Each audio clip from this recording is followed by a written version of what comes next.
Sources telling ESPN that Harry Maguire is very affected by social media, particularly in the aftermath of matches.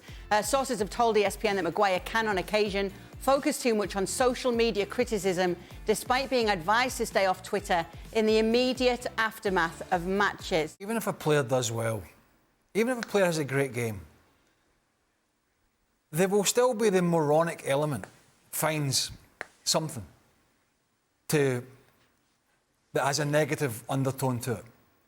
Because these platforms are riddled with a lot of sensible people, but they're riddled with idiots, right? Some of the worst.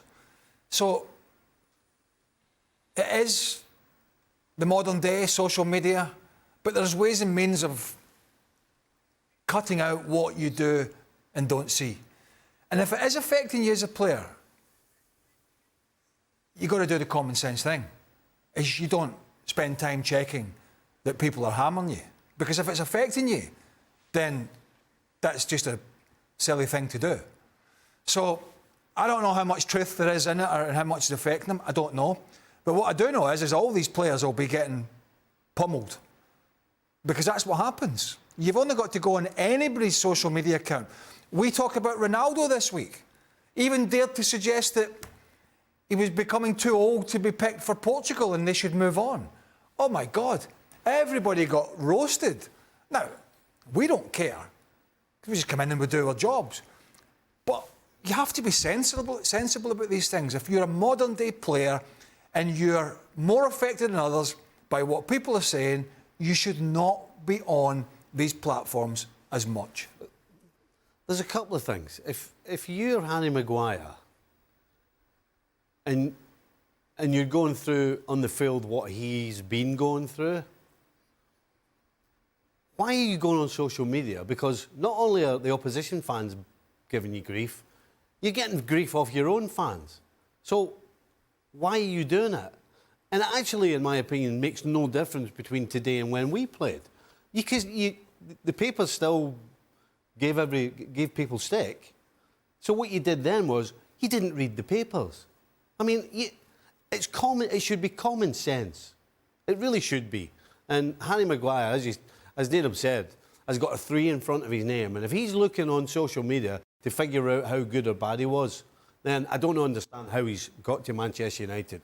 Because as players, you should know whether you've had a good day, an average day, or a horrible day without going on social media and looking for a clap in the back or whatever. I mean, come on, have a bit of common sense. What do you think of it all, Stuart? Are you glad that social media wasn't around when you were playing? Do you think that you would have had an account and been checking it if it were around? I certainly wouldn't have had an account, and I certainly wouldn't have been checking it. I'll give you an example. When I first started writing for the Sunday Telegraph, and I wrote about 6 or 7 articles, and then you could press a button and see what people said about your articles. For 6 or 7 weeks, everything was great. Oh, so I kept on looking at it. Oh, they're saying great things about me. What a great article that was. And the 7th one, I criticised Arsene Wenger. Oh, my goodness gracious. It all came down, and that was the last time I ever looked at a social media or a Twitter page or anything to do with anything that I do.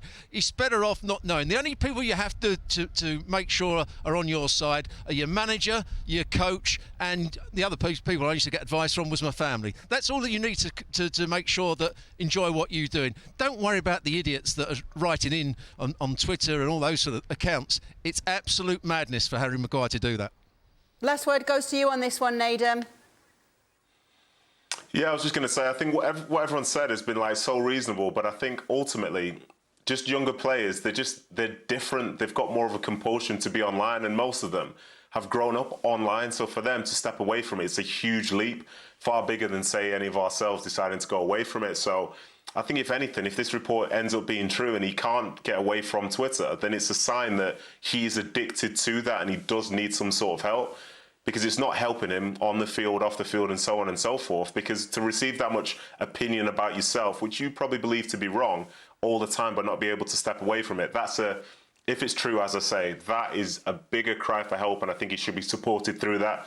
Because ultimately, nobody needs to go through that if that's going to be the case. And like I say, it's a privilege in some ways to be in a place where you can step away from it, because lots of people who are younger than us, for them, it's almost impossible, unfortunately. I think we need to call it the Derek Ray syndrome.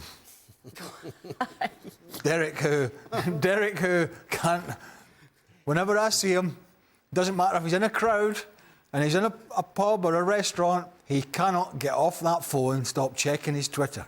But everybody loves Derek, so nobody would say anything mean to him. No, not many people say mean things to Derek. Yeah. One or two, but he, and it is, some people, and I say this as you know, Derek is a very good friend.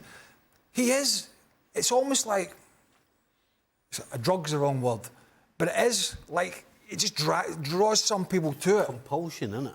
You just can't help it. And some people just can't help checking and looking. And unfortunately, as we know, there's not a lot of sensible people out there who put sensible things on social media. Thanks so much for watching ESPN on YouTube. And for more sports highlights and analysis, be sure to download the ESPN app. And for premium content and live streaming, subscribe to ESPN Plus.